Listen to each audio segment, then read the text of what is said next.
Who are you texting? My therapist. You text with your therapist? Text, video chat, call. Yep. That sounds too easy. How did you find her? I just went to betterhelp.com/save. She's a licensed therapist and it's all online. I connect when it's convenient for me and don't waste time driving anywhere. Plus, it's affordable. I wonder if I should try it. It's great to talk to someone in confidence. She's helped me sort out quite a few things. And right now you save 10% off the first month when you go through betterhelp.com/save. BetterHelp.com/save. Got it.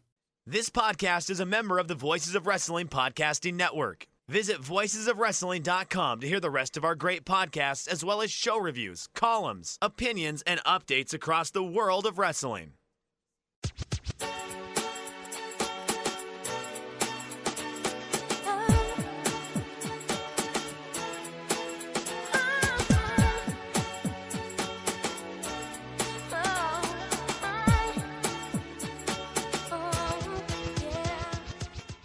This is Everything Elite, the world's best podcast devoted exclusively to all elite wrestling and the elite extended universe.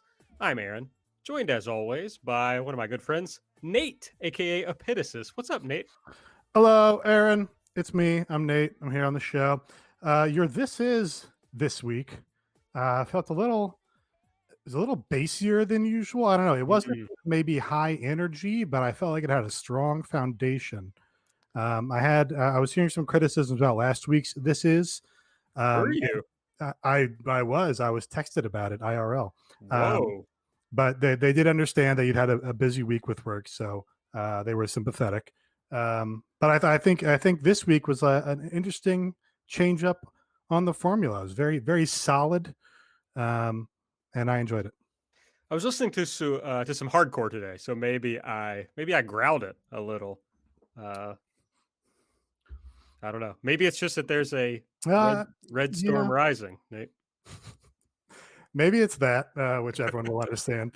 No, it wasn't growly. It was a little bassy, just a good, strong foundation.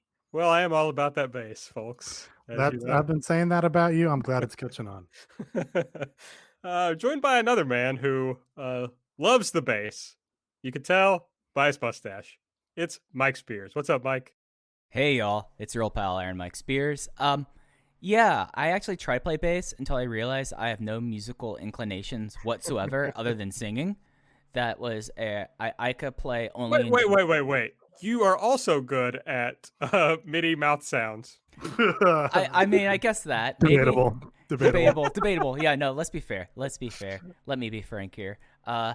It's the only song I ever learned how to play on bass is Only in Dreams by Weezer, because my girlfriend at the time loved Weezer, and I thought that was a way to keep a teenage relationship going when you really should realize otherwise. How are you doing? There's no better time to learn how to play Weezer songs on bass. That's it. Yes, I am rocking what originally I called a real fucking, and I just dropped an F-bomb in my first minute on this show today because we're doing great. A real Holy Roman Empire House Hollers Prince Elector mustache because I messed up my beard while shaving. Now I've realized it's more Ted Lasso.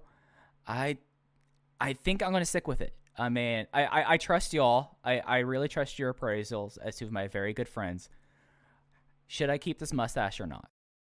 Well, I think I said in the DM what the mustache reminds me of. So I guess that's your own judgment call to make.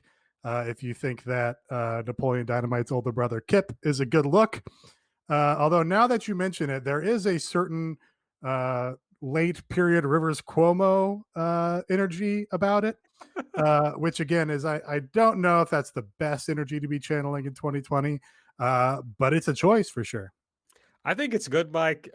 This man was mentioned on the podcast last week, so I hate to do it twice in a week, but it's better than Stephen Heck's mustache. I don't think there's any doubt about that. I'll have to look this up. I'm going to look up this right now during our intro. Nate was considering, I think. That's a running joke on Block Party about Stefan's mustache. Okay, did I not say Stephen Heck when we last discussed him, and then I was accused of mispronouncing his name? You said Stefan as if he were Urkel's other.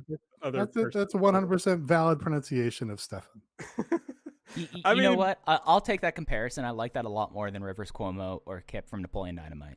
it was fine, Nate. I mean, having presumably only read his name on Right. Twitter, it just outed you as like never having listened to any of his audio. Look, I don't have time to be listening to audio. I have nothing to do. Yeah, sure. How's the PS5 going, Nate? I feel like I need an update on that. Going quite well, I think. Pretty much rushed through the 2 Spider-Man games that were out with it. Have not had any of the hardware issues that some people are reporting that they're encountering. So lucky in that regard. Yeah. Did you buy the Cyberpunk game that I've heard so much about? Well, so I was gifted the Cyberpunk game last Christmas, which of course meant that I received it about a week ago. Probably put in, I don't know, 90 minutes on it and then haven't touched it since and have not really felt compelled to go back and get into it. And I've probably bought 2 games since I last played it because I have a problem. But yeah, not, they're going to be patching it for the next 4 to 5 years. So my time is better spent on other things, I think. I'm getting the racing wheel for Christmas, folks. So Ooh. I'm upping my racing game. So I have to ask, how do you feel about EA then buying Codemasters? That's very controversial in the racing game industry. I don't know anything about it, but it seems good to me, right? Like EA makes a cool sports game. EA has, I think, I've been shouted down. I've been down. EA was at one point like regularly winning like the worst corporation in America awards. Right. Oh no. They've since, I think, done a lot to try and rehabilitate their image. Did they? I can't actually. Did they, or did everyone else in the video game industry just get progressively worse? So it kind of people overlook the whole Madden wife scandal. Yeah, everybody else did get worse. EA did stop doing a lot of their more pernicious things. Like, remember online passes where every game you buy would also have to buy like a $12 online pass for it. But I can't actually, other than Madden, I guess in FIFA, like I think EA just kind of disappeared and that kind of took them out of a lot of the discourse. They just really get into like Ultimate Team and gotcha boxes and gotcha draws. So I hope that if you're trying to have a good car next year, Aaron, like you have to be okay. You'll be pulling a whole lot of Williamses before you even think about pulling a McLaren. Well, I love gotcha, so I think that's going to be good for me. I don't know. I'm thinking about. We'll ask SB after you spend about $400 on gotcha pulls on F1 2022. Trying to get the George Russell Mercedes. I mean, that's what I want. I want his helmet. His helmet was sick. Yeah, so I think I'm going to I think the wheel is going to push me into. Here's my understanding: is that you're driving racing video game fans kind of think the F1 games are not that good. You got to get into like the more serious racing. iRacing. Yeah, so I think I'm just going to find my way into those games probably. I'm a Forza Horizon guy as far as racing goes. Okay. Which is fun. That's a very fun, pretty game. Also has tons of gotcha elements. It actually reaches to like a saturation point where like they're doing 3 gotcha spins at once. And all of a sudden you have like 30 cars in your garage. Then I go, I just, there's too much here for me to approach. I'm done with this now. Sure. I understand. I just want to feel like I'm driving something very fast on tight corners. That's pretty much it. Gran Turismo. You ever play one of those? Sure. Yeah. They're making one of those. I've never, that's like the boring where you just go in a circle, right? That's what you're into. No, I'm not into going in a circle. Oh, okay. That's what Gran Turismo is, though, right? They have lots of different tracks. Road courses, okay. Yeah. Okay. Yeah, they have lots of different courses. So I got the Gran Turismo. There's like a sport version, I think, and I got that last Christmas. But it's not that fun on the controller. So I'm hoping that when I hook up the wheel, it's going to be a little more fun. We'll see. Yeah, that's when a game and a genre is especially good when you start having to buy additional peripherals to really enjoy it. That's how I feel about a lot of rhythm games, really, which is like I enjoy rhythm games, but just playing them on a PlayStation controller is like not very interesting. It's like this is just any other game now. But give me a fake guitar or some bullshit, and now we're talking. I have a friend who has the Oculus Rift. I think that's the name of the VR thing. And he was helping me do a house project, and he brought it over. And so the first thing I played was the Beat Saber, which I think we all talked about that at some point. I'm not sure if that was on the show, but this time he had a ping pong game, Hmm. and it's like you put on the thing, it just looks like you're at a ping pong table, but then you got to like swing the little gimmick, and it's wild. It was a lot of fun. Yeah, I think VR is good actually. Oh, Yeah, Tetris Take Effect. that. Tetris Effect, incredible game. Like, mm. I did not think that Tetris and VR would be that tight, but Tetris Effect rules. So if you end up going the Oculus way, I think Tetris Effect now is out not just on PlayStation, so they don't need a PSVR anymore. So I've enjoyed it quite a bit, but our friend Ogan, I cannot shake him telling me the best way to play VR is to use your friends and not actually buy it. Yeah, I mean, I don't think that's wrong because because VR is like a burgeoning or new medium, they are not making like particularly deep games for it. They're making games where it's like, oh, Beat Saber, you run this for 5-6 minutes and then you hand off the headset to somebody else. They have a go at it. So that's kind of symptomatic of the kinds of games they make for it. Theoretically, if the technology advances and there's a bunch of consumer buy-in, then they can make like, oh, you're going to play a 40-hour RPG entirely in VR, and then it's like, oh, you might need to have your own for that. That'd be pretty sick. I think I could enjoy that. Even he tells me you can watch like Netflix. With the Yeah, headset? you can. They do like big fake theater mode in it. I don't. I know like the PlayStation headset is not a particularly high resolution, so it's like the screen is actually a lower resolution than your just normal television screen is. I don't know about the resolutions for like an Oculus Rift, but if you've got, yeah, again, I don't think they do 4K in each eye. So like if you have a relatively newer TV, then you're you're having the illusion of watching on a big screen, but actually watching on fewer pixels. It's a pretty immersive experience, the Oculus. I've enjoyed it pretty much. So, but I probably won't buy it. I mean, let's come on. I bought a PS4 like 2 years ago. Yeah, no, just have to wait for the technology to advance. So, when we're in like nursing homes, we can just like be totally vegetative in the Matrix. haven't we Yeah. been saying that about VR since it was even introduced in like the 80s? Was we have to wait for it to get more immersive? Like It's gotten a lot better. I mean, it didn't used 30 to years be later. a home consumer product whatsoever. It used to be like, oh, you can try this if you go to Epcot, and Or that's it. GameWorks. What Remember? was like the it was like red and black. This was like when I was in Virtual Boy. Virtual Boy. Wow, I Yeah. jumped on that. I had I a was like, Virtual Boy. I was That's thinking why. of Julie jokes. Somebody brought a Virtual Boy to school once when I was in like, I don't know, 7th grade or something. And I remember playing a tennis game on it. And I was like, this is the sickest shit that's ever been invented. That was Mario Tennis. They total like abject failure of a system. Pretty cool as like a novelty nostalgia item, and like honestly made some good games for it that like will never be reproduced because they were very specific to that hardware. But yeah, Mario Tennis, Tolero Boxer, the Wario game was pretty neat. Yeah.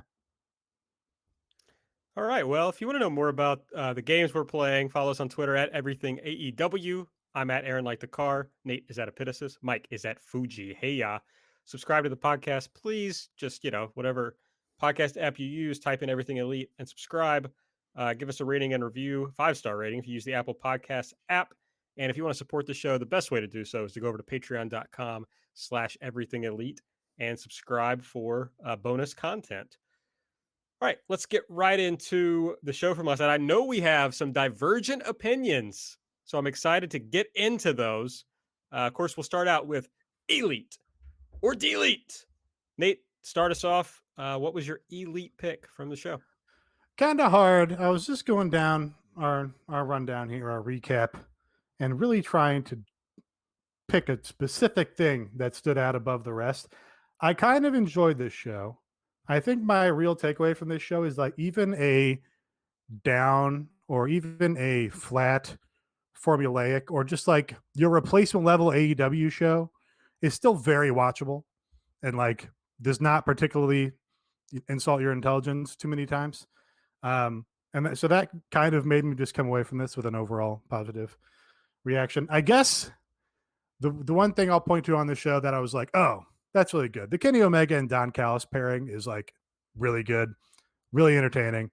Don Callis, I think, is the perfect thing to augment Kenny Omega's character, to make him like a genuine heel and not be the cool heel that everybody wanted him to be. It's like, oh, we want the cleaner, we want the Bullet Club guy. And Don Callis, I think, just has the perfect amount of like sleaziness and carniness to him, but also I think can kind of translate or help people that don't quite get Kenny Omega in general kind of translate his appeal to that audience. I think he kind of grounds Kenny Omega in like, we're doing a pro wrestling act here. This is a pro wrestling angle. I'm going to cut a pro wrestling promo now. And with that framing device, I'm going to hand it over to this real fucking weirdo over here, Kenny Omega, who's like, the biggest star in American wrestling. And now with that table set, I think Kenny is doing a better job of getting this heel character across. So yeah, I think that's what I want to shout out is basically this Kenny Omega Don Callis angle. I would maybe also note, like, hey, they're actually doing a match on Impact. Like after that first Impact appearance, where basically nothing happened, it seems like everybody tuned out because they realized, nothing of importance is really happening here. They're just going to cut promos. But then they went and shot like a big angle on Impact and are doing a big match. But I can't really give them credit for that because there was no mention of it on this show. Yeah, I guess it's going to be our first conflict in the show. I think that Kenny Omega with Don Callis works mostly. I think that it does provide that edge, and it's a pivot from his previous heel character that's needed, that is much more coded heel. But that said, I think that they need to kind of take 25% off this act. Like, just take it down a little bit, just because I love Callis. Callis is like a sleazy pornographer look. Like, he looks like an absolute dirtbag, and that's great. And it makes sense that, like, to really code Kenny as a heel, and a contemptible heel, not a cool heel, you really need some real dirtbag with him. But during the main event, I would say that I like the idea of Don Callis interjecting occasionally on the microphone, but having Kenny with a microphone in that act just completely felt unnecessary. And I feel like if they tamped that down just a little bit, this act would come across a lot better, because it just got to a point last night in a match that I felt like was perfect in execution, did exactly what it needed to do. But the act was just a little bit like, now we've seen how far you can go with it, let's reel it in a little bit. Yeah, you can't do that every week for sure. Didn't bother me this week, but certainly you can't have Callis and Kenny out there cutting promos during the match every week. So yeah, if that means pulling it back a little bit next time, yeah, no disagreement. I think this has all made me think back on the Omega Moxley match and the angle there. And I still am stuck with, Nate, you've had this take that you were surprised at how few ideas they had in the match. And I think you're dead on about that. But I wasn't really in love with the angle at the end of that match and how it all played out. I wasn't in love with, Tony Khan, obviously talking about that he wasn't happy with what happened, but he's not really, using any consequences or any action to do anything about that. And I still am not crazy about that. But when I look back on the whole story, it's really gelled together for me in a way that has made me appreciate it more than most, maybe more than any story they've done in the company. It's like because it plays off of everything that's ever happened with Kenny Omega. It's like, okay, Kenny Omega is the biggest non-WWE wrestling star in the world in New Japan, right? He's the 7-star Kenny Omega. He has these big, epic pro wrestling matches. He comes to AEW, that kind of fades away, where he's not really doing that. So then they're like, okay, we've got to heat Kenny back up. We're making him that guy again. He's going to have this big introduction. He's going to kind of tease being the cleaner, and we're going to show that he's a serious wrestler again, right? And all the discourse was, oh, you can heat Kenny up in, 3 weeks and he's that guy again. And then they inverted it immediately. They immediately made him not that guy. He's not going to be doing, well, I mean, he probably is going to be doing the big epic matches, but that's not the point of the character at this point, right? It's like completely against what we're supposed to expect out of Kenny Omega. And I just love it. I think this is, whatever you think about his New Japan run, this is the peak to me of Kenny Omega as a capital P, capital W pro wrestler. He's just doing pro wrestling.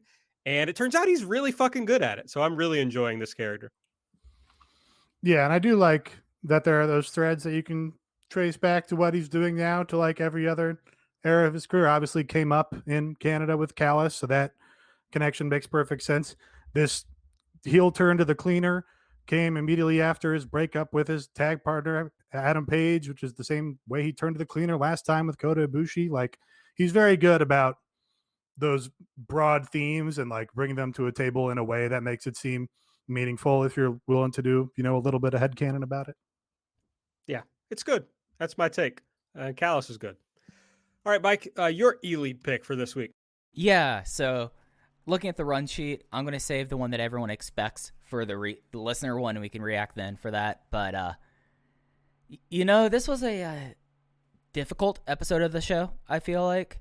I feel like that this was a somewhat stronger episode than the weaker ones at the tail end of 2019. There was, even with some stuff that did not land with me, there was still a good deal of stuff that did.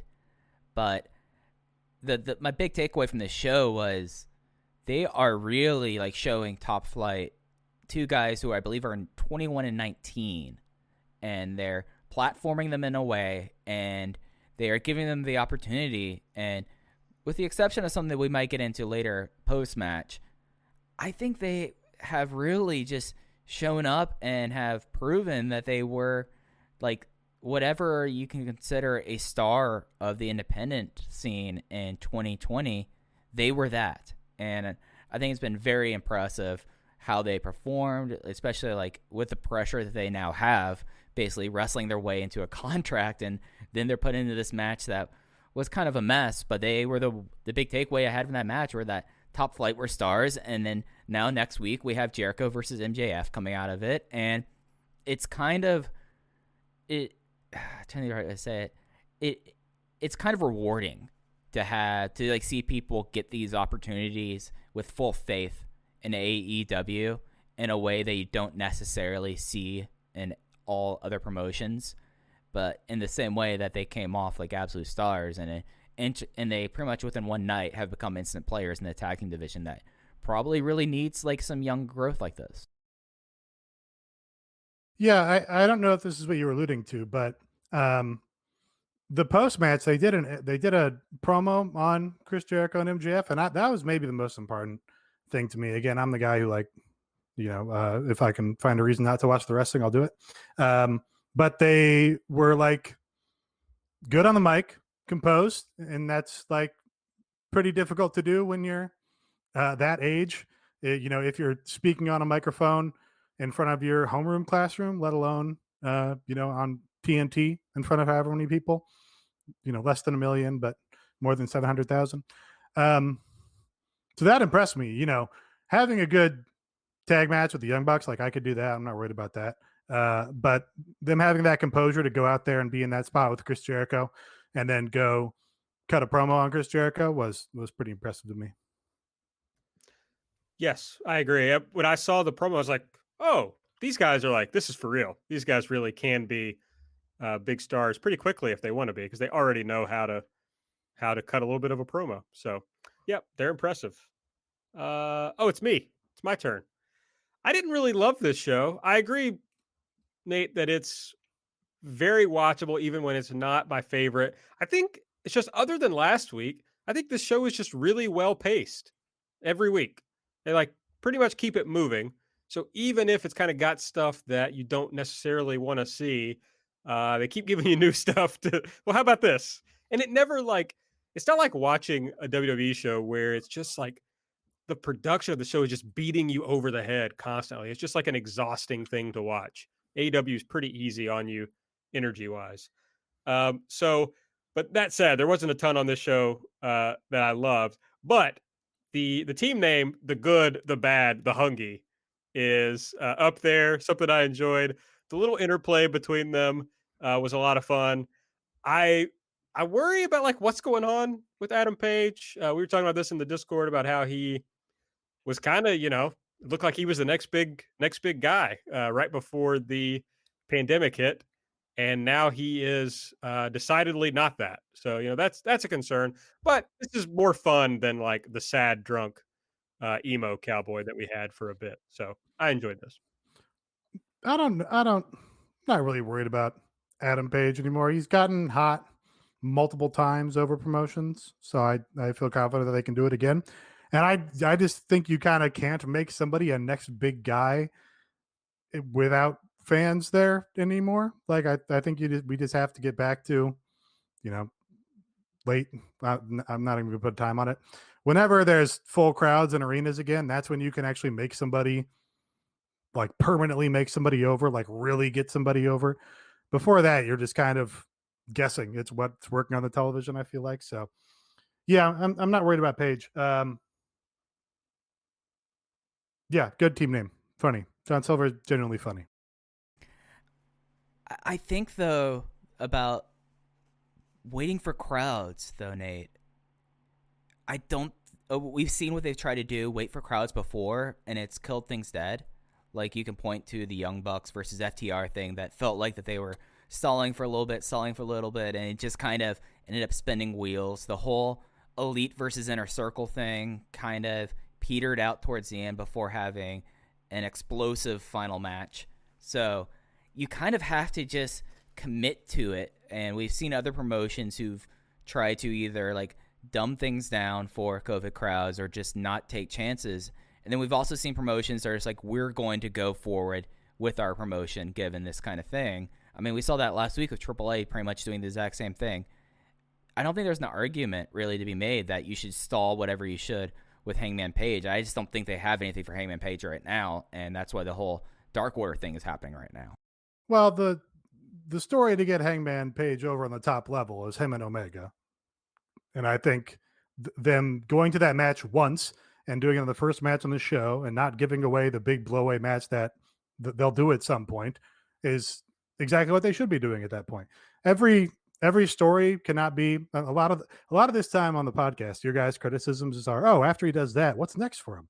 It's like you can't always have stories that are constantly elevating everybody and pushing them to that next level. Like that, the growth is impossible. It's just not it's impossible to do in real life because of like the conservation of energy or whatever. But I've been growing every day. So like you have to have other stories for people to do when they're downcycled or when they're, waiting for another piece to fall into place until they can do their next big featured story. Like Adam Page being catered to by the Dark Order is like a perfect story for where he's at right now. Like you've got a guy approaching the top echelon of the card who can pal around with John Silver, who's a guy on the rise, coming from the very bottom of the card and rapidly moving up. And that's just a perfect way to put shine on both those guys, get them to show both their talents, and continue to put on entertaining segments. So like people still have a favorable idea of Adam Page, even though he's not, knocking on the main event door. So yeah, I think they have time as long as they can continue to come up with good stories like that. Better than trying to make Drew McIntyre in a fanless WrestleMania or trying to make Evil at all. Like you have to wait for the circumstances to be right. You can't force the circumstances to be what you want them to be. Listener Max the Fuse pick, Pac in every conceivable way, he says. I'm sure. Yeah, buddy. Mike agrees. Yeah, buddy. They brought back Pac and they had him do something. That was novel. Yeah, Pac might be the smartest person on the roster. Wait, but did the balance of power shift again? I'm confused about that part. No, that was last week. Last week the balance of power shifted. Well, Pac wasn't there last week. Yeah. It happens. That's tough. Well, I did like that they at least paid off Eddie Kingston saying Pac is not going to be here, and then he was. Immediately. So I like that. When a heel says something's not going to happen and it does happen, that makes me happy. I didn't expect it to pay off that quickly, though. I was like, oh, that's No. cute. He'll like come back next week or whatever. But no, there he was. Yeah, and the main event angle, setting up the title match against Phoenix, him being the smartest person saying, yeah, I can't make power, but I did tell Tony Khan, hey, Phoenix never was beaten by Kenny Omega, and I'll deal with you later. First, my buddy has the first claim. He is the smartest person on the show, it feels like. It's good. We didn't really talk about the main event angle, and I guess we will maybe later, but it was good. That's all. We'll talk about it later. Let's talk about what was bad. Now, honestly, I didn't love the show, but when I started going through here trying to pick out like the really bad things, there weren't very many really bad things. It was just kind of a their show, which, as I saw some people discussing today, it's like, well, that's fine because they can't all be big, huge shows. You need somewhere to pop from. So it's okay for a weekly show to sometimes just not be 100% great. So, Nate, what was something that you didn't really like from the show? So something I've brought up is I don't have a term for it really. I think maybe Meltzer might call it like quality control, where you have somebody who's booking the whole show, so they know that if something is happening in segment A, then you can't also do that same thing in segment C. And I think the Young Bucks acknowledged this in an interview that it's like, oh, we haven't, booked whole promotion before. So, we're working out these working relationships with the other vice presidents and, trying to put together a show. And sometimes there are hiccups. We're like, oh, yeah, we did the same finish in the first match that we did in the third match. And I kind of felt like that happened a little bit in this show. We had the boombox finish with the Acclaimed. Was basically the same thing as the baseball bat finish with Jericho. And you also had the same finish with Matt Hardy taking the pin in their match and then MJF taking the pin in the Inner Circle match. I guess you can differentiate those because Hager willingly gave it up to him or whatever. But just kind of you just kind of get a little bit of deja vu, and that kind of makes everything feel a little bit less important. Angle inflation, going to do an angle and an attack after every segment. Just kind of nice maybe to have a pat show or a show that's just there to be like, oh yeah, we can pretend this is a real sporting event from time to time too. Yeah, and that's what I talked about last week, was that they've been really reliant on these kind of finishes as of late. And you look at the show and you take the no DQ match out of the equation because there is no way to cheat in a no DQ match, I guess, unless you say there's still rope breaks, but then that match is dumb. But 3 out of the 5 matches had some sort of shenanigans afoot with the finish. And this could have been, as you said, Nate, a real kind of palate cleanser episode where it's just like reestablishing norms. And the only norm you reestablished are, boy, you could just tell someone, hey, I want to win the match, not you, and people will let you do that.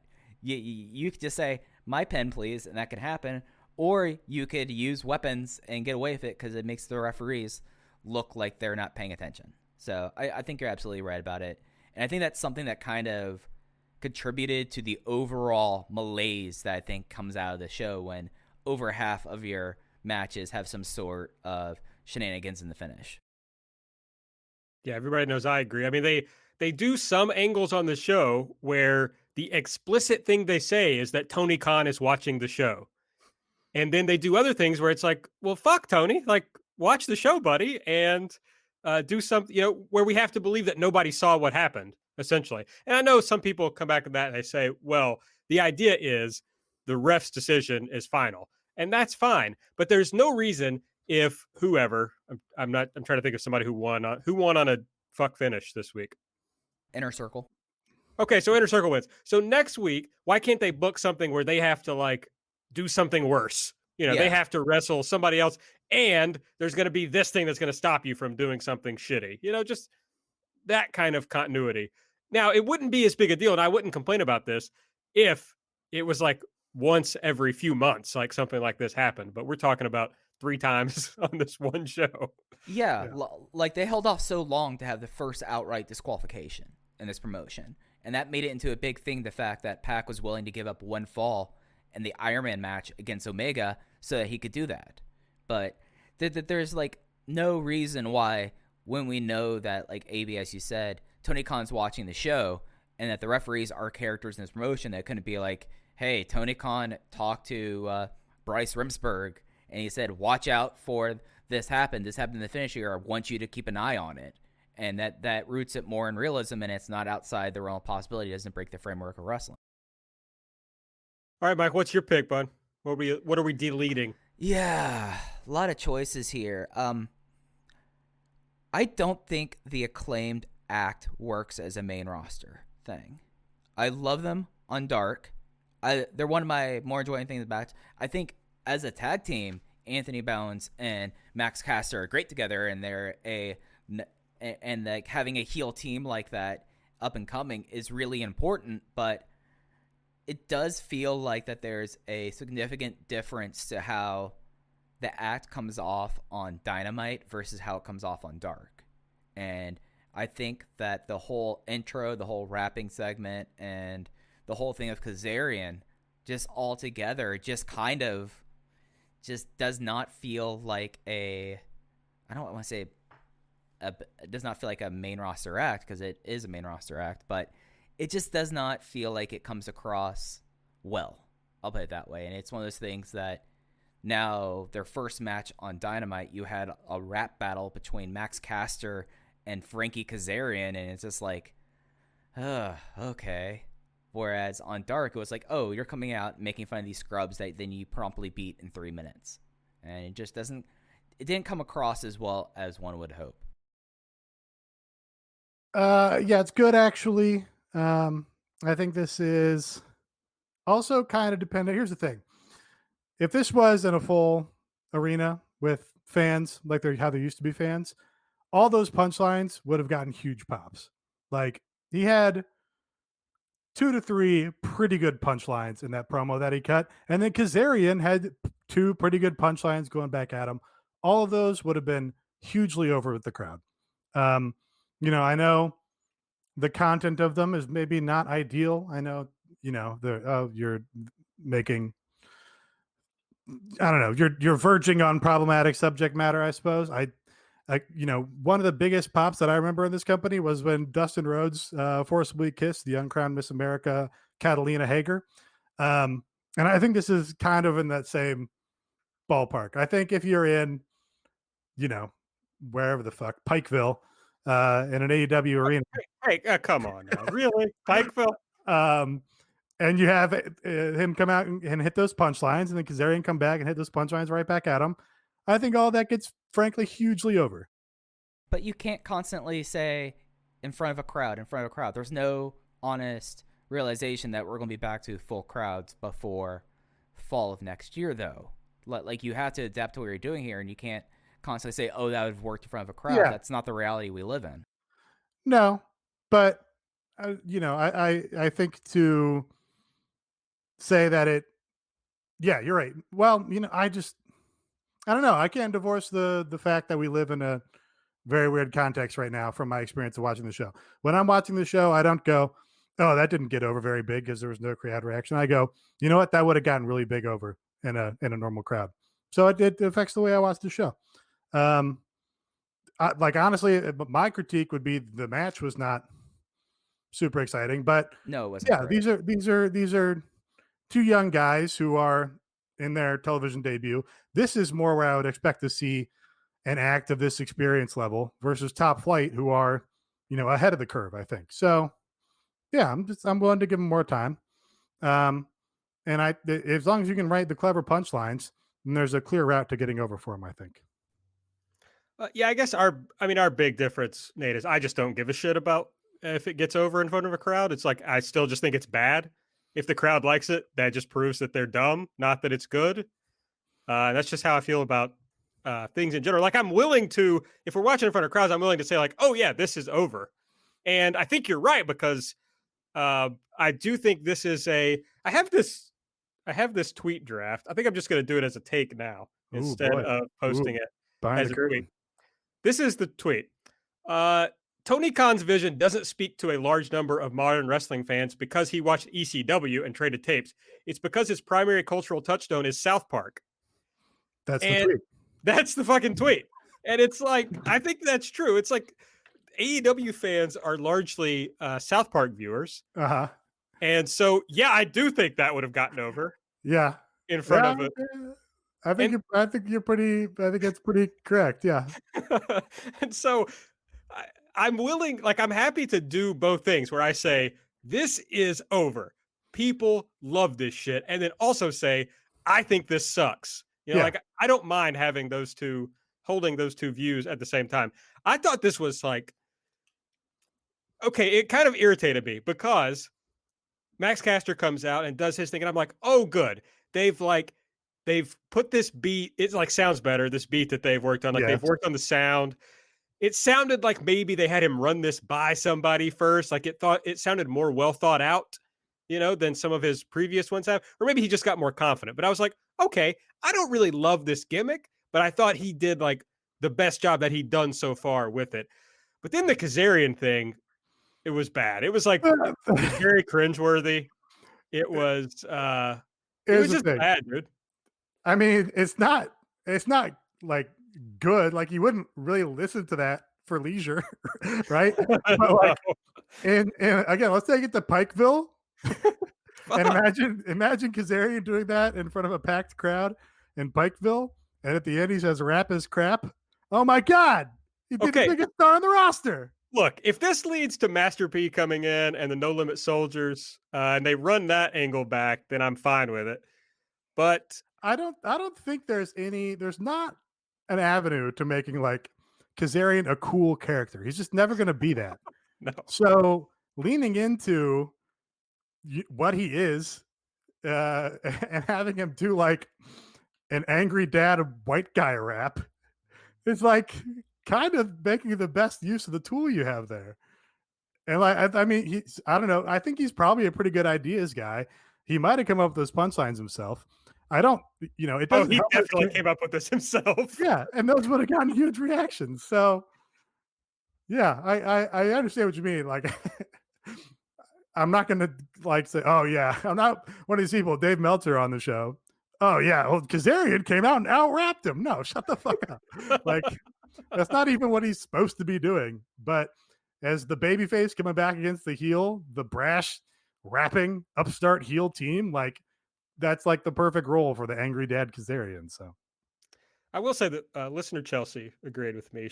Her delete was wrestlers rapping on TV. I think maybe she's right that it's just maybe nobody should be rapping. I don't know. It kind of worked for like the last star the WWE ever made. It kind of was. Yeah, do you think that wrestling fans who grew up and still just want to watch South Park all the time, have they changed significantly? No, I've already made that take. I agree with that. Yeah, right. So yeah, you know, getting people over is good actually. I don't know. I like to be objective, mostly because it's the intellectually easiest way to do it, and if it works, it works, and I think that it would work. All right, I'm gonna. My delete pick is just a lot of misogyny on this particular episode of AEW. I would like to delete the misogyny. Yeah, that was the thing about Top Flight that I was like not super hot on at the end. Well, that's like everybody, like probably like 4 acts cut a promo that said something about like bitches or like compared their opponent to a woman. And you know what, Nate? Those also would have gotten big reactions from the crowd.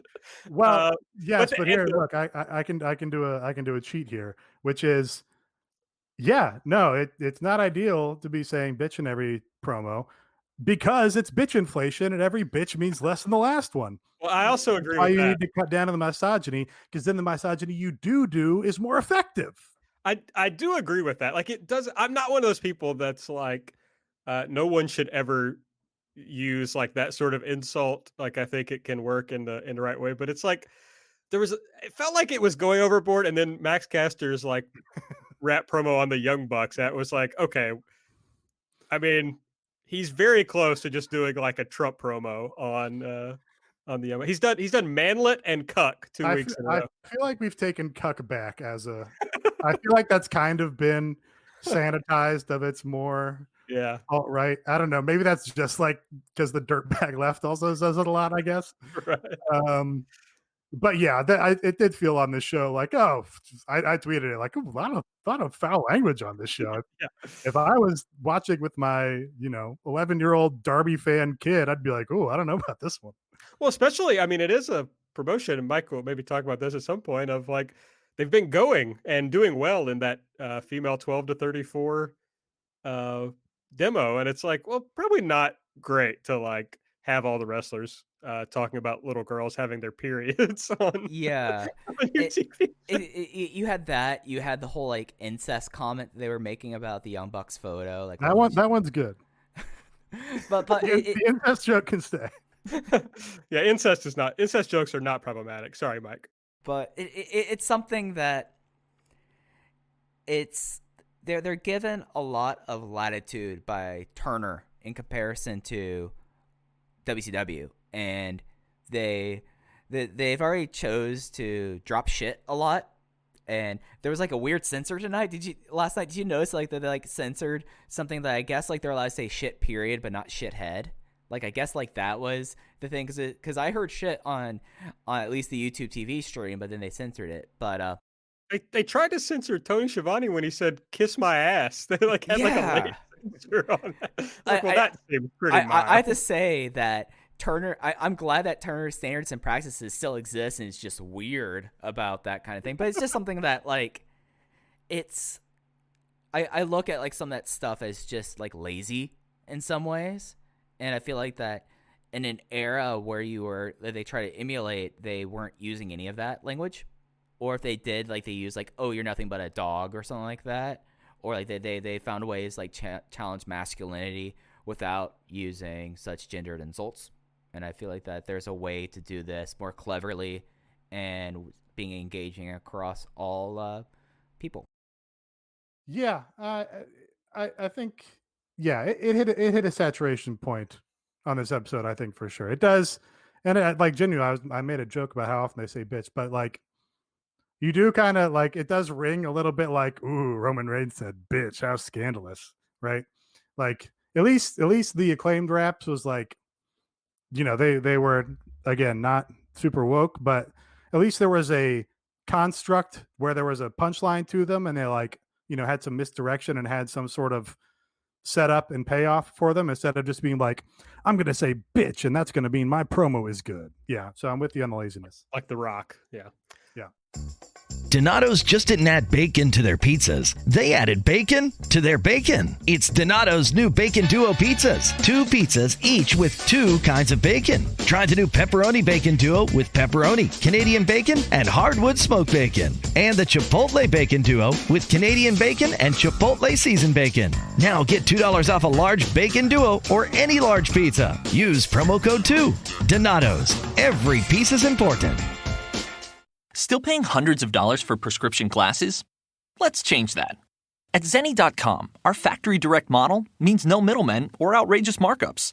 Just the same quality frames and lens options as the other guys for 1/10 the price. Zenni offers prescription glasses starting at $6.95, as well as affordable sunglasses, blue blockers, and more. The best part? Try any frame, anywhere, with our 3D virtual try-on. Visit Zenni.com today and change the way you buy glasses forever. Well, as someone said, the worst or the most cutting part of the promo was that when he mentioned hair plugs, they cut to Nick Jackson. Someone in our Discord. I apologize for not remembering who it was. All right. Yeah, the hair plugs line was good. Yeah, I don't know. Ratings time. AEW big drop in ratings, down from 995 to 806, but they stuck at 3rd in the demo, so they did pretty well among. There's just not as many people watching cable. 0.32 down from 0.45. NXT got a little boost. They went from 659 to 766. 34th in the demo with a 0.19. Yeah. Interesting kind of ratings. I think everyone was expecting a little bit of a dip. You had the post winter is coming boost last week, and it was interesting to see how much it would tail off. Kind of too early to say if it's if that was just a spike and that's just what the TV landscape is that you can build up to a big event, and then afterwards you'll have another strong week to see the follow-up, and then things will recede back to normal, because we've been talking about 0.32s and in that range for AEW since October. The two shows ahead of them, again, the Challenge and the returning foe, Real Housewives of Orange County. So that's interesting. You brought up the idea of female viewership becoming such like a big facet of it. It's one of the more erratic sub-demographics they have.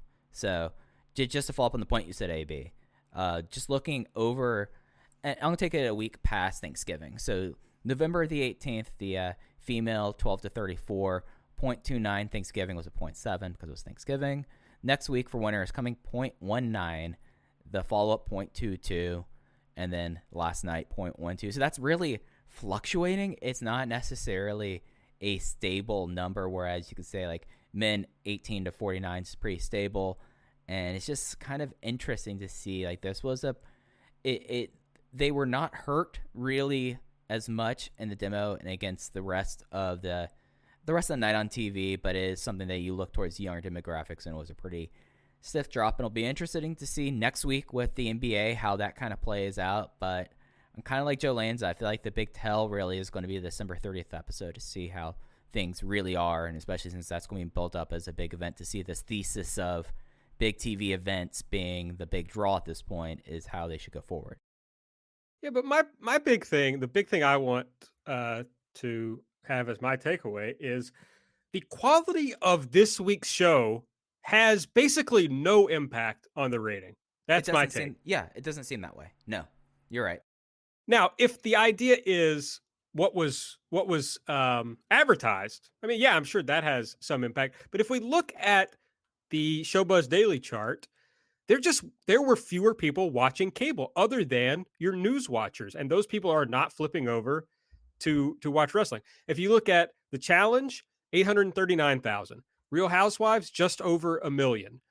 Guys Grocery Game, 714,000. So it's not like, and we haven't seen the very fake quarter hour ratings that are actually made up and don't mean anything.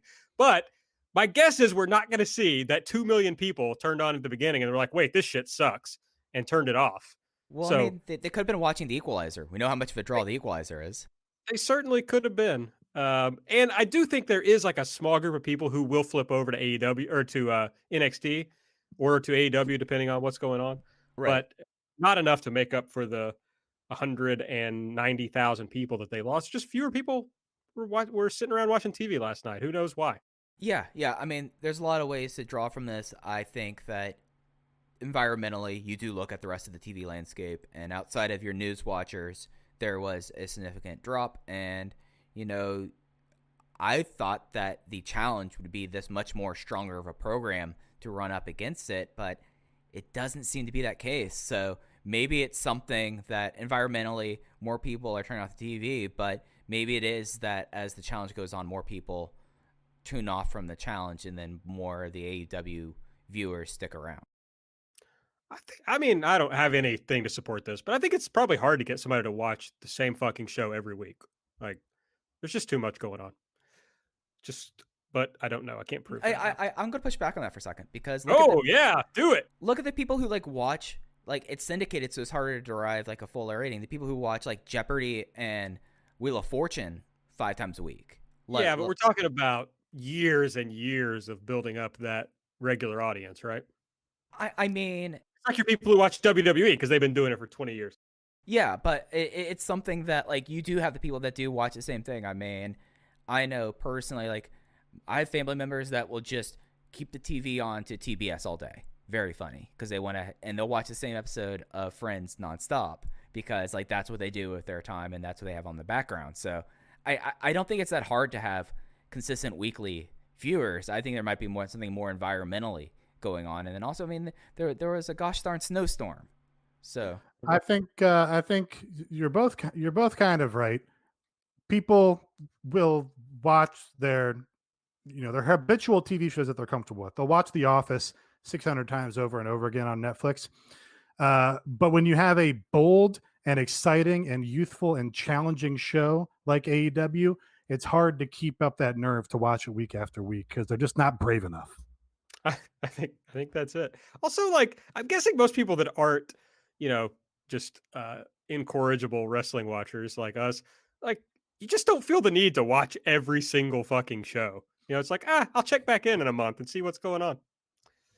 All right, well, let's talk about what else happened on the show. It kicked off with Private Party and Matt Hardy defeating the Good, the Bad, and the Hungry, Hangman Page, John Silver, and Alex Reynolds. Matt Hardy pinned Alex Reynolds. He tagged himself in after Private Party hit the Gin and Juice. So that's the way they're going with that story.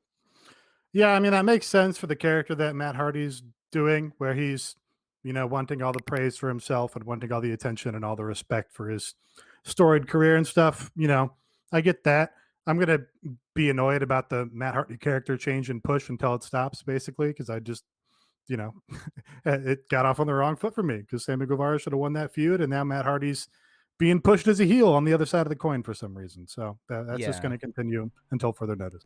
And it doesn't help that this Hardy Party act just Private Party. It's evident watching this match and seeing like this is just kind of there, and it's not very good, I would say. Especially like you could see some chemistry develop between Beaver Boys and Adam Page, but was I the one who like noticed there's like negative chemistry between Private Party and Matt Hardy and almost all of their interactions whatsoever? It just looks so awkward at this point. Yeah, I mean, we've said on this show a lot that, Private Party just needs more reps. They just need to be able to go on tours elsewhere or whatever until they've had, 100 more matches than they have now or whatever it is. So they'll benefit from that. If I want to argue on, if I want to play, what was it? What did I say? Tony's advocate? Was that like, if I'm Tony's advocate, then it actually makes sense that Matt Hardy and Private Party have no chemistry because that's the story. But that's, some doing some favors on behalf of the promotion. Alex Marvez is with the Inner Circle. Chris Jericho is not wearing a shirt. He asks MJF about the New York Times mentioning the Dinner Debonair segment. They've made up a little award for Maxwell. Now we think AEW made that award, right? We don't think he actually got that from the New York Times. I mean, yes, because it only said Maxwell Jacob Friedman on it. Yeah. And it did definitely look like a piece of glass that was engraved the day of. It did not look like it had any foresight whatsoever, other than we should use this as a gimmick. Which rules? By the way? I love it as a gimmick. Would love if he can start hitting people with it without breaking it. That would be. I mean, he still has the ring, so I guess that's sort of the ring's purpose. But at least one, he has to hit one person. Maybe when Jericho and MJF break up and finally have their, explosion moment, then he can hit him with the award. Yeah, they're just doing like a MJF Jericho conflict thing here where MJF says people online are saying he's better than Jericho, but MJF sees through that. So, this that's what Wesley Morris said online in the New York Times. Okay, that is actually true. I mean, he half-assed buried Jericho while putting over MJF in that note. I'll steal a DM take from Nate here, which is just that like MJF has been much better since they've limited these segments to like a minute or 2 minutes. Yeah, no, I think the whole Inner Circle thing has been well timed in terms of how it's progressing and that the segments don't wear out their welcome. This has nothing to do with the fact that MJF is now reviewing podcasts on his Twitter account. That's totally unrelated. Completely. Brandy and Cody are at their home decorating the Christmas tree. The doorbell rings, and there's a small package on the doorstep. They open it up, and it is Gucci baby shoes, and they are announcing that they're having a baby. They apparently have sent themselves a gift. And a Gucci gift. Yeah. Congratulations. This is something, though, that the way that this is done, in a way, it always makes you wonder, like, did they, like, see what happened when like, Moxley announced him and Renee's child, that there's, like, we have to one-up? Like, there's, like, the natural discourse there. There is no question in my mind that's why this occurred. Yeah. So, it happened. It was a minute on TV. Very fucking weird. The Gucci baby shoes thing is so weird. And then the pan down to Pharaoh wearing like the baby protector t-shirt. Oh God.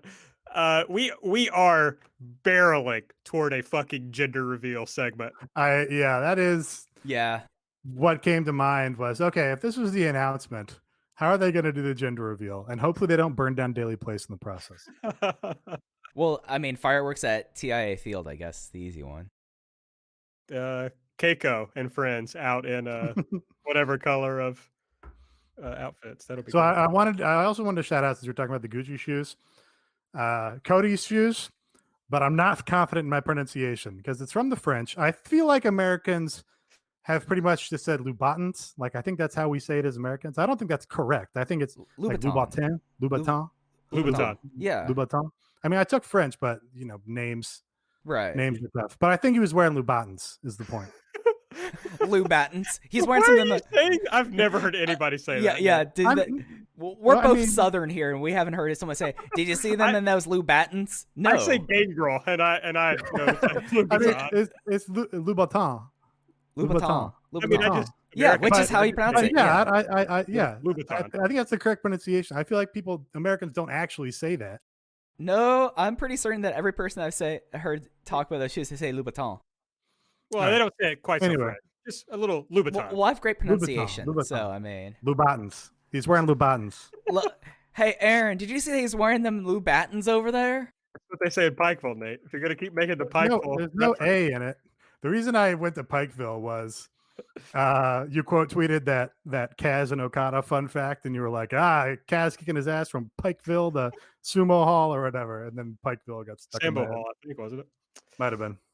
Yes, that was wild to me to realize that Okada wrestled in Pikeville, Kentucky.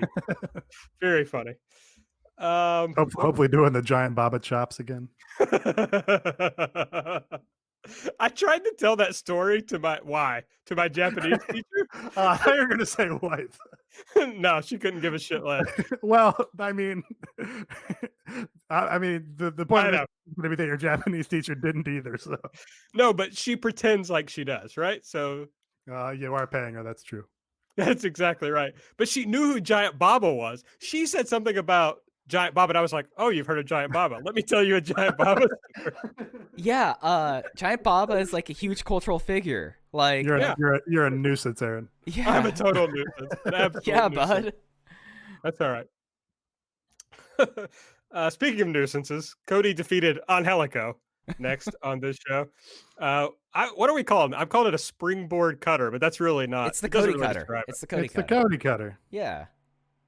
He calls it the Cody cutter. It has a name. Just nakedly took it from Will Ospreay. Yeah. Yeah, but he does the little jump thing first. Yeah, that's what Ospreay does. Yeah, it's a springboard cutter. Yeah, the Cody cutter. Okay. Well, Mike's the one getting on me, so I'm not going to make fun of Nate's pronunciation. I clearly said, I know how to pronounce it correctly, and here's why I'm trepidatious about actually saying it here on the show. Because you thought the Southerners wouldn't know how to pronounce it. All right. Basically, yeah.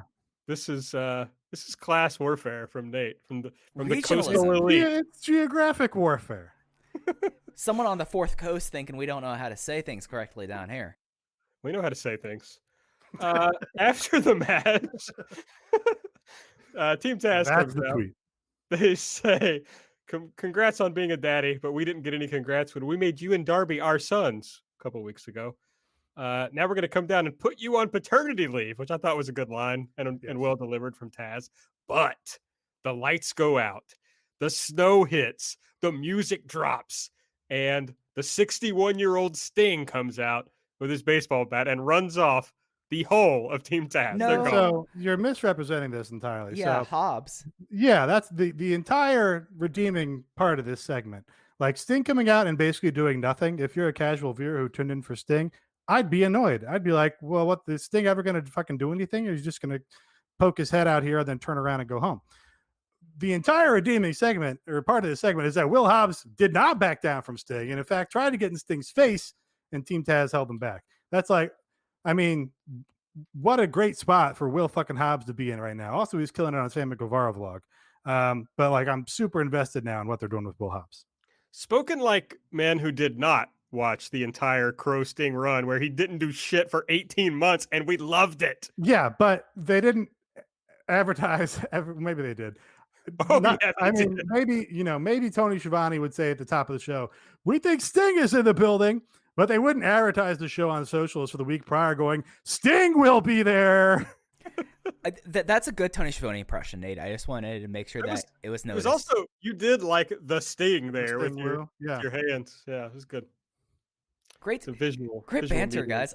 We didn't talk about Hook. Hook was there, and Hook is awesome. That's right. Hook was there. Hook We also did say Sting made eye contact with Darby forever.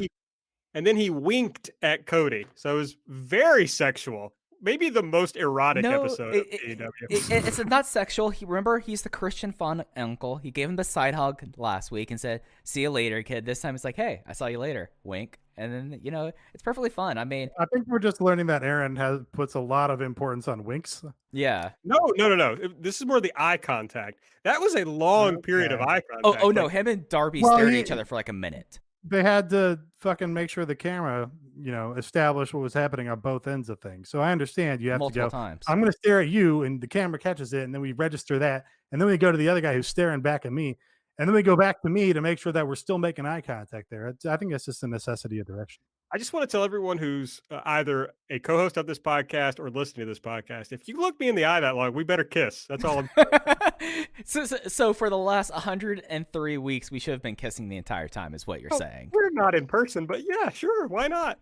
See, my camera is positioned so that when I'm looking at the screen, it doesn't look like I'm looking at anybody. So it's perfect for me. I guess we have to make out Aaron. I guess that's what you're saying. All right. Well, you're going to have to shave the mustache. Fine. Too bad. All right. Alex Marvez is with our boy, the Drip King, Miro. We find out he's been fined $75,000 for his actions last week, $25,000 for each person he put in the hospital. I thought was very funny. This maybe should have been my elite, this segment. He asked him what his problem with Orange Cassidy is, and Miro says Orange doesn't care. It's all about the numbers, and he doesn't care. It's all about your followers and your likes and your engagement, and Orange doesn't care about any of that. Next week is the holidays. They're going to have a big announcement, which he teases for approximately 10 seconds. He says, but he's going to break the internet again by wrestling Sonny Kiss on Dark. He says, then on Dynamite, we're going to have the biggest wedding date announcement. He is so Marquez good. is put off a little bit by this. He's like, okay, but what about the people in the hospital? It's Christmas. And Miro says, bah humbug. It's my birthday. He is so good. This is great fucking 30-second promo or whatever it is. It was just, I like the fact that Miro is obviously coded as someone who's just like a hothead who's probably on cocaine. And it adds a lot to it. Like the idea that he's fixating on social media numbers versus like wins and losses. He cares about engagement. He would do real well with George Barrios. That's a shoot, baby. That's great. That's a shoot, but also a heel. It's good characteristic, so it's perfect for his character here. Oh, absolutely. The bah humbug was great, and then he hits you with the big fucking smile on "It's my birthday," and it's just a superstar smile. What can you say about it? He's got this unique, Balkan energy or whatever that he's bringing to it. He's just fantastic. This was a joy. This maybe should have been my elite because he accomplished so much in these 30 seconds. I just want to say, don't dig your heels in on Miro. That's all I'm saying. Oh. Eddie Kingston comes out. We've been told this is what's been advertised on socials. He's going to address his enemies. He starts out with his number one enemy, God.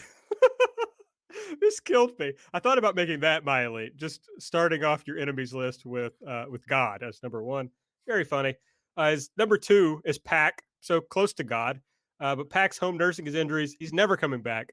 And then Lance Archer was going to be number three, but Lance Archer comes out and attacks him. We get the Butcher and the Blade. We get Phoenix and Penta. And then, of course, Pac makes his return.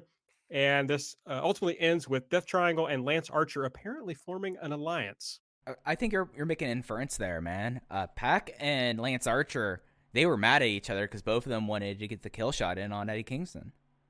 Yeah, it's an alliance of convenience, but right. Like the Will Hobbs segment, having Pac go toe-to-toe with Lance Archer and just not back down and just being like, yeah, man, what the fuck's up? I'll fucking smash your head in or whatever. Just great Pac moment. I mean, yeah, the best. This was a good show. I don't know what to tell you. It made me think of that tweet that goes around about the guy who would the short guy who would get into it with tall guys. And then when they would start to fight him, he'd be like, Oh, don't hurt me. It's my birthday. I'm just a little birthday boy. Do you remember the bagel guy? Oh yeah, New York bagel guy? Yeah. Bagel Boss. Bagel Boss. Bagel I boss, loved yeah.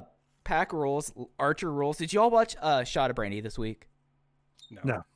Okay, so it was supposed to be Fuego del Sol. He shows up for approximately 35 seconds, and then Lance Archer does a run-in. He beats up Fuego del Sol. He then proceeds to like start chugging like Jim Beam out of the bottle, tries to offer it to Brandy, who is just scared the entire time. And then the meal he wants to make is raw tuna fish and peanut butter with Jim Beam, and she did not have any of it. It was a great 4 minutes, real superstar energy from Lance Archer. He rules. Pack rules. This was a great segment. They're even doing run-ins on the vlogs now. As they should. As they should. Dasha. I was leaving a big open lane here for you to do your Fuego joke, Aaron. What's my Fuego joke? Well, I think you said in DM. Oh, do you think Brandy and Cody's kid was conceived while he was wearing the Fuego mask? I don't think that was me. I don't think that was my That joke. was you? I don't think so. Fuck. Well, okay. Shout out to whoever in the DM said that. Maybe Drew. Might have been Drew. That sounds like a Drew joke. This has to be somebody who either listens to our Patreon or watches the vlogs. So that rules out some people. Yeah. Yeah. Okay. Anyway, it might have been in the Patreon or in the Discord actually. Okay. Dasha is backstage with Dustin Rhodes. She asked if he's thought about Dark Order's offer, which I thought he pretty clearly, turned down last week. He says 7 was a bad idea then. It's a bad idea now. You said I was the 3rd most important Rhodes, but you're dead wrong. So I'm going to kick your asses one by one. He already kicked 10's ass. Uno is next week. Inner Circle minus Wardlow. Wardlow apparently had a family issue, so was unable to be a part of this match.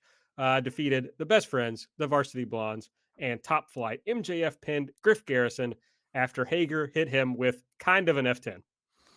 Yeah, JR bit the Edge comparison that I bit from somebody on last week's show. Really just brutally bad F10. I guess in our little pre-pro meeting, I was trying to think of what the big AEW discourse was. It was the JR thing. He said, his podcast. Yeah. Everybody does the same spot where, they're doing a big dive, and then Brandon Cutler got mad, and it was a political hit. Obviously, Brandon Cutler got them deleted from this match.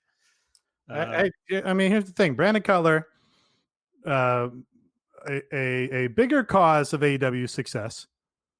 I feel comfortable saying that, given AEW was born out of BTE, will be in this promotion long after Jim Ross is gone. Feel pretty confident about saying that. And dead. So yeah, fucking stay out of Brandon Cutler's way, JR. How about you sit under the learning tree for a while and see what a guy who understands the contemporary wrestling business has to say? I want Brandon Cutler to tweet, "Wolves don't concern themselves with the opinions of sheep." I mean, Meltzer also did kind of own JR on his show today. Just talking about, Arn Anderson used to hit people with DDTs in every single match and never got a win with them. So he's just wrong about these finishes. And it was also like, I also probably wouldn't call out the super kick, considering the executive vice presidents of the company and make that their featured spot, and it's hugely over and works every time. Probably not a good criticism either. Just silliness from an old man. Yeah, he sucks shit. After the match was when the Top Flight Jericho MJF thing went down, which would set up a match for next week. Then we had Alex Marvez with Thunder Rosa. She says that Britt Baker is telling her she doesn't belong in AEW, but she's been wrestling all over the world.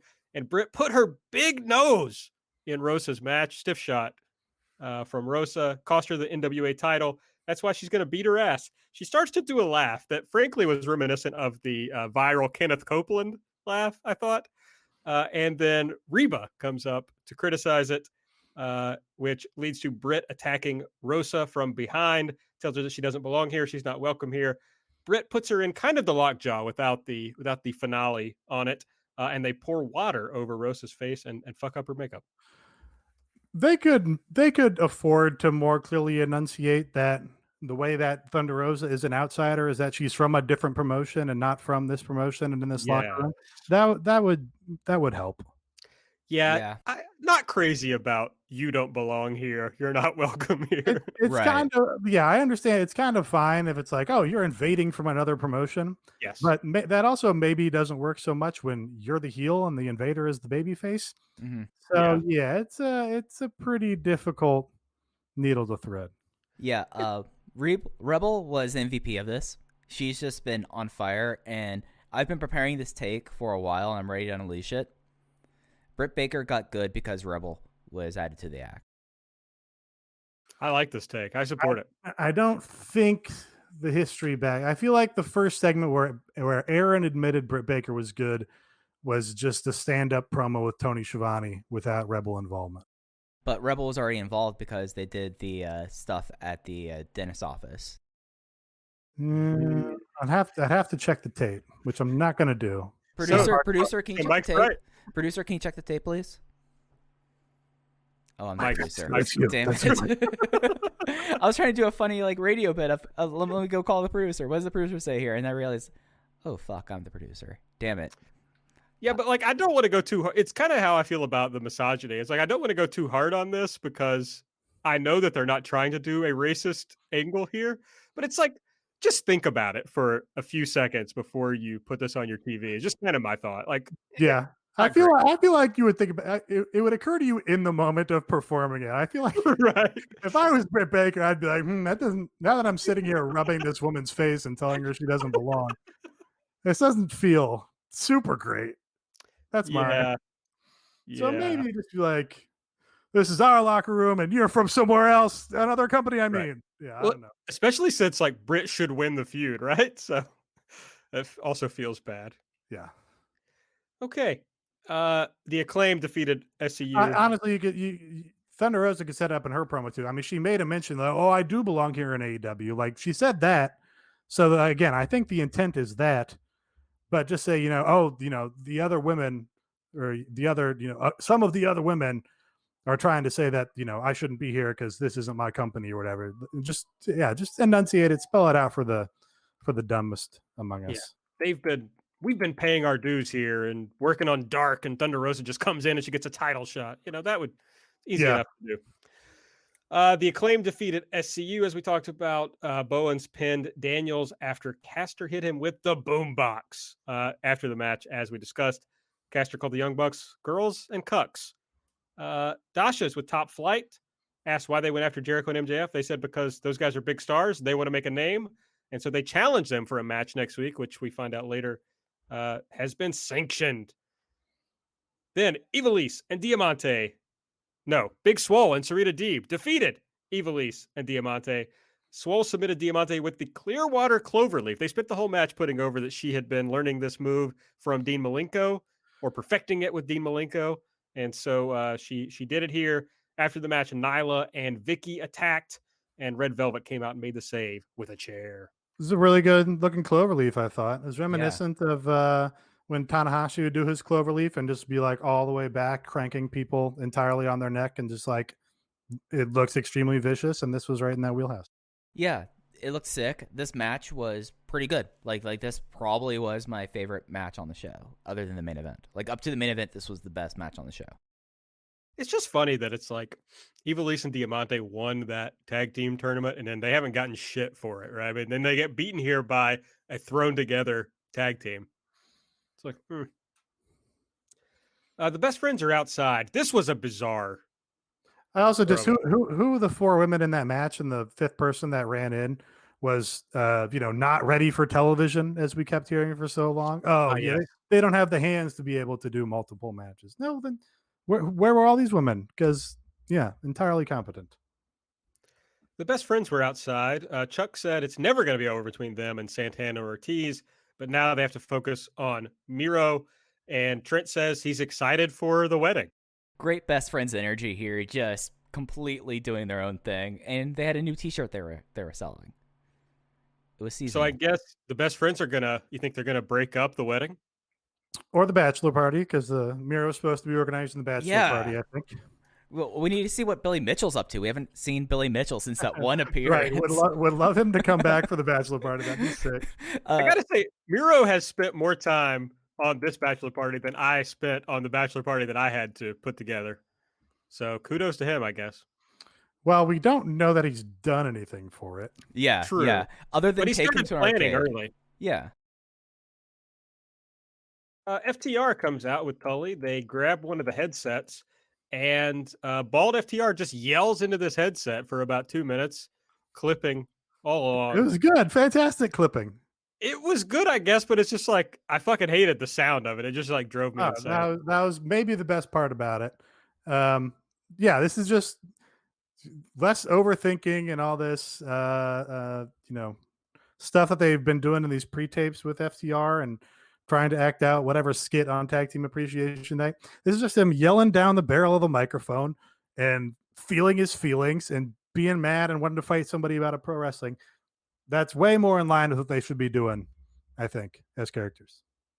Oh yeah, I didn't think that was bad. I just was like, man, this probably is not fun for the guys on commentary as they're like yelling into the headset. Or the person running the boards. I think clipping is a valid aesthetic choice for this kind of promo. I mean, it fits the energy. It's fair. It's valid. By the way, they were yelling at Jurassic Express, so that's setting up a match for later. And then in the main event, Kenny Omega defeated Joey Janela. Started off with Callis trying to run Tony Schiavone off. Tony tells him to kiss his ass. So Callis gets a mic, and as we talked about earlier, just kind of does his own commentary over the match. Kenny, of course, won with the One Winged Angel. Pretty sick match, I thought. Yeah. After the match, Callis says, all the haters we've had to listen to since the tournament have been silenced. There are no more unanswered questions. Beat. Did you hear what I said, T? I said there's no more unanswered questions. And so Death Triangle comes out. Pac says they have unfinished business. He's not just here for himself. You never beat Phoenix. Callis is like, wait a second, you're not an executive. You don't get to tell the world champion what to do. And Pac reminds him in like a very good Pac promo, I thought. He says, that's where you're wrong. I spoke to Tony Khan. The match has already been sanctioned for December 30th. So we got Kenny Omega versus Phoenix. I mean, I think the angle after the fact is like purely functional, I feel like, but because it makes perfect logical sense and sets up a really good match, like you can't find a thing to complain about it. And this is exactly what I wanted Kenny Omega's first title defense to be with Phoenix, where he can go out and have a blowaway match. And there's not, really an expectation that Phoenix will win, but it still legitimizes Phoenix in a way by having him be a challenger and be on Omega's level. And yeah, it makes perfect sense with the story that they're doing, that Kenny feels that people are disrespecting him or whatever because of his route through the tournament. And he's still so he's going to go back through and prove it by beating all those guys again. So yeah, that's a fucking great match for the end of the year. And the match they had with Janela was exactly what it needed to be. You had Kenny pretty much dominate. Janela got like one hope thing in where he did a whoopee cushion off the top rope to the floor through a table, which looked like it sucked for all parties involved. And then Kenny murders him. Like, it was perfect. Yeah, Kenny's been having a rough go of it. between that bump he took in the Laredo Kid match. But yeah, I mean, really a great use, like getting the most out of Joey Janela here, who they don't seem to want to really push, but you can still make a valid main event on your big television program. Being like, oh, it's Joey Janela in a hardcore match. That's meaningful. Yeah. So yeah, very, very well put together, closing stretch. Yeah. For as uneven as the show was, I feel like you would have to say the last 20 minutes with the whole Kenny Omega thing and then going into the title match. And even like the entrance is a home run now. Like, it's so good how they've now made this like so clearly, like it is like such like an egotistical, just jackass thing to do. And then the match is great. And then the concluding angle was great. Like for as shaky as the show was at points, it ended very strong in my opinion. Yeah, I think I did think about changing my delete. The entrance is good, except Justin Roberts and the North Carolina thing. I don't think we've talked about it on the main show. I think you guys talked about it on the Patreon. But he just doesn't hit the North Carolina right at all. So nobody gets the joke. People here from Chicago that I know watched Michael Jordan play with the Bulls and watched all those games don't get the joke because Justin Roberts, who is from Chicago, does not deliver it correctly. Like, Actually, I think they don't get the joke because Michael Jordan just really wasn't that big of a star. Like if you're gonna make the reference, make the reference. Don't not do the reference. Don't mess up the reference for no at all. reason. Don't I mess did. it up. I did just see something. I just saw this is unrelated. There's a history of like K-pop stars wearing, basically Bulls jerseys, in music videos and shit. And there's also an anime that for their big basketball anime, they just straight up bit the Bulls jersey and they use that for everything. And there was I just saw some other thing about. Anyway, he's a big star. Yes, I was referring to the very dumb people who claim people don't realize that people will say like, Michael Jordan really was, nowadays people really don't know who Michael Jordan is. Not interested in insane. giving those people any oxygen. I understand missing the reference because it's not delivered correctly. The emphasis is on the wrong syllable throughout that. Yeah. I mean, the emphasis on multiple wrong syllables, I think even. No, Wow. You're absolutely right. Yeah. And Aaron, I think maybe you should do the ring announcing now that you've got the bass in the voice and the growl. yeah, I think maybe you should. Okay, I've always had bass in the voice now. I'm not gonna stand for that. What, are you gonna call me a cuck next, Nate? Well, I did want to talk to you off the air about your T levels because they're a little concerning to me. But That's fair. No. You have to give us a dry run right now, AB. Just pretend that Polaris is playing right now and Michael Jordan's in the court. And where do you play at?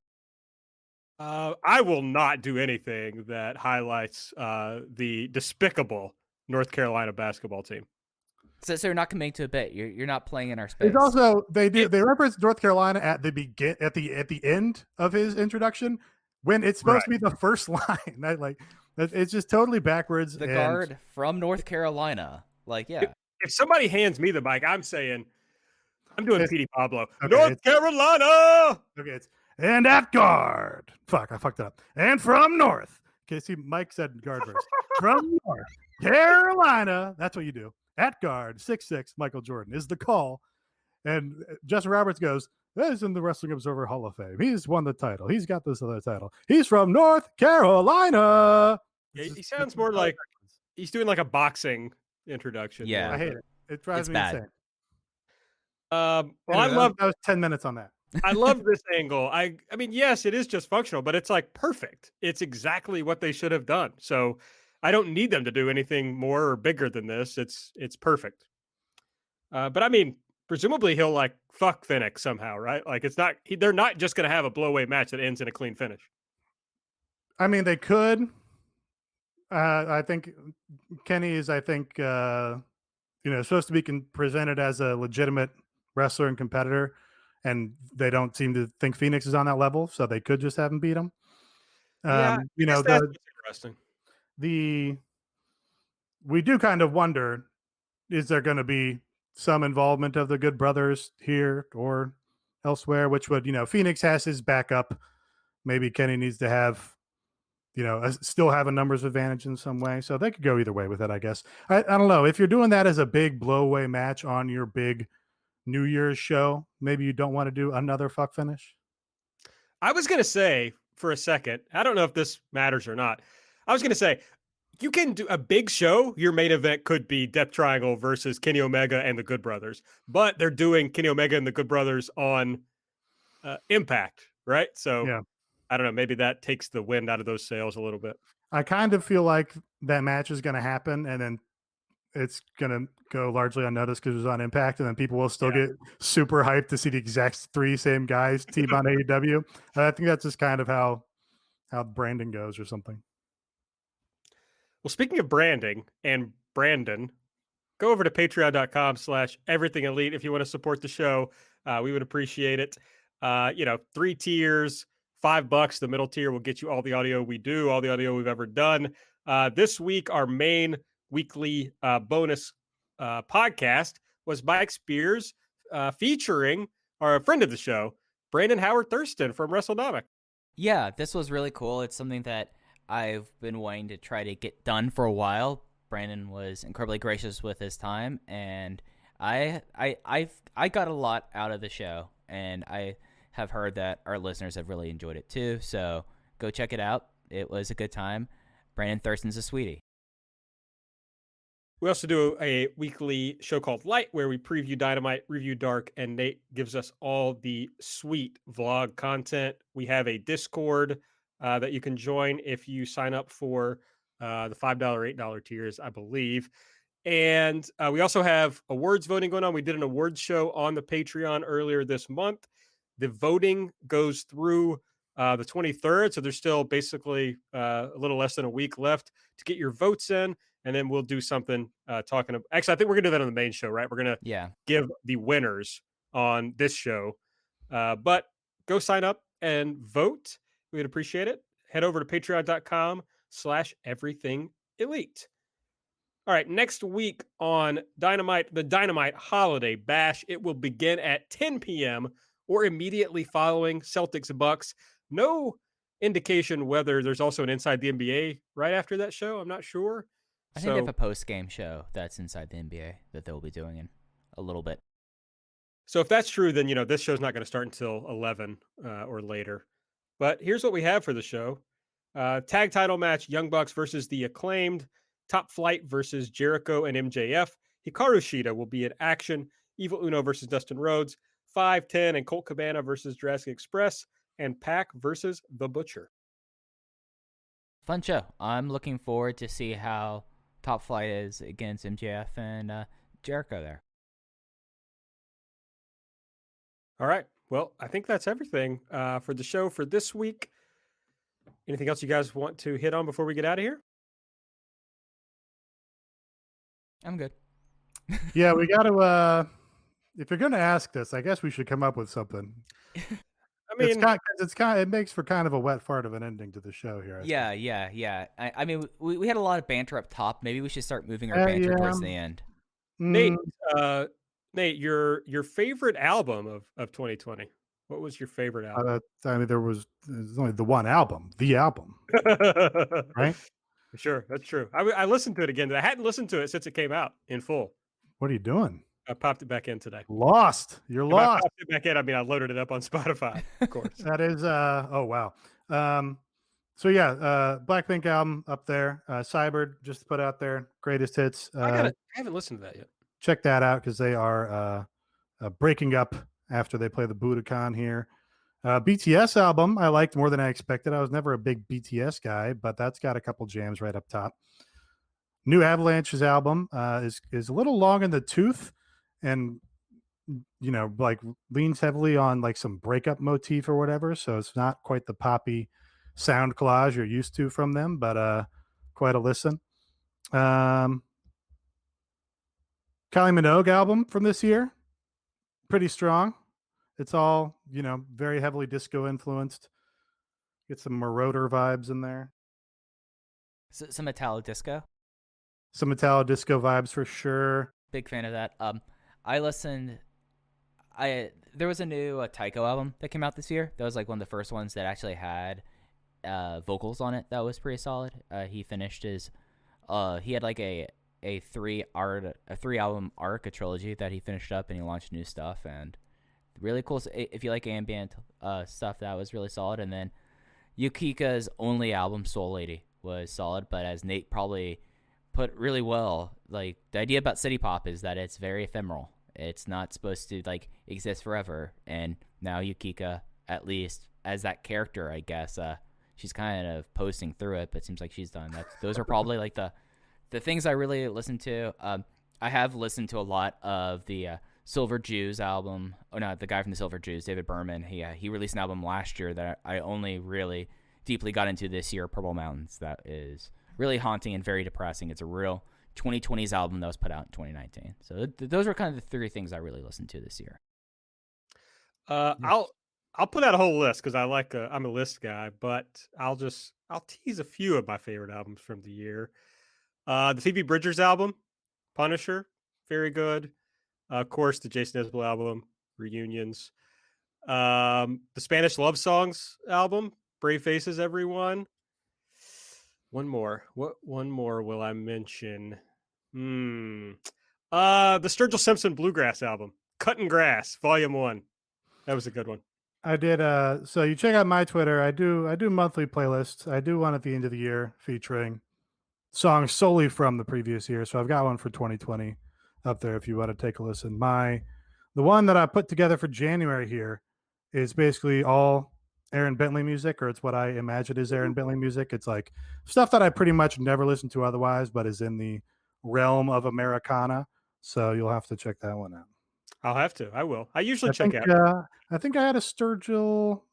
I either had a Sturgill Simpson song on there, or I had one and I removed it. Wow. And it might have just been a Nirvana cover or something. Oh yeah, he did.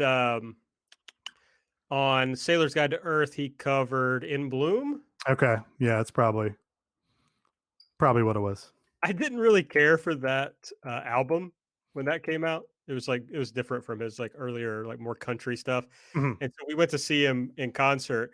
And on that tour, he was playing like a mostly normal set and then playing that whole album front to back at the end of the show. So I watched the whole set until he started playing the new album. And then I was like, let's just wait for the Nirvana cover. And once he plays that, let's get out of here. Right. Very good. Yeah. So, all right. Well, I will listen to that, Nate.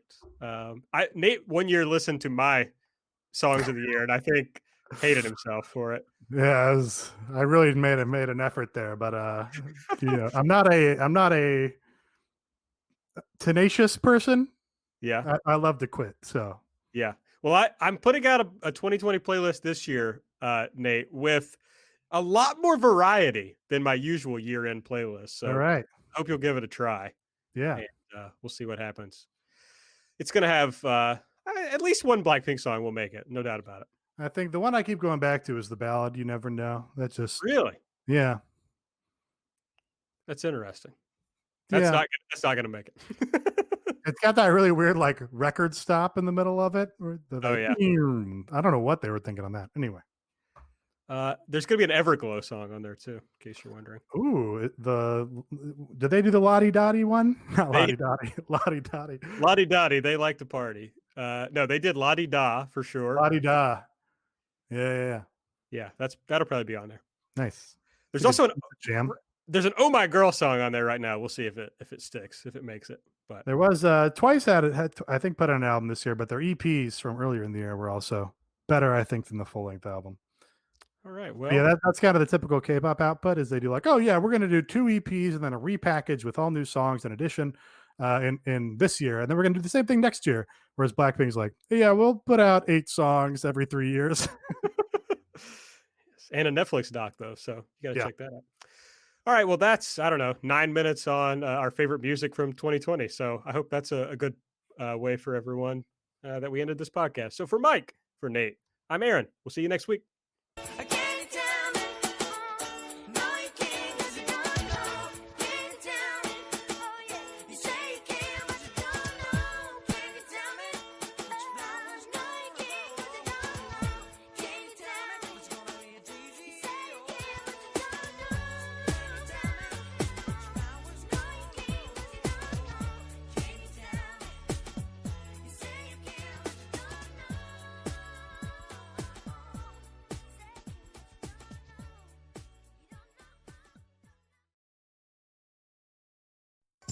Two kinds of bacon and all kinds of delicious. Say hello to Donato's new Bacon Duo pizzas.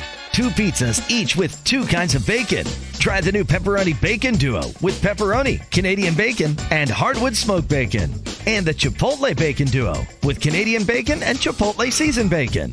Now get $2 off a large Bacon Duo or any large pizza. Use promo code 2. Donato's. Every piece is important.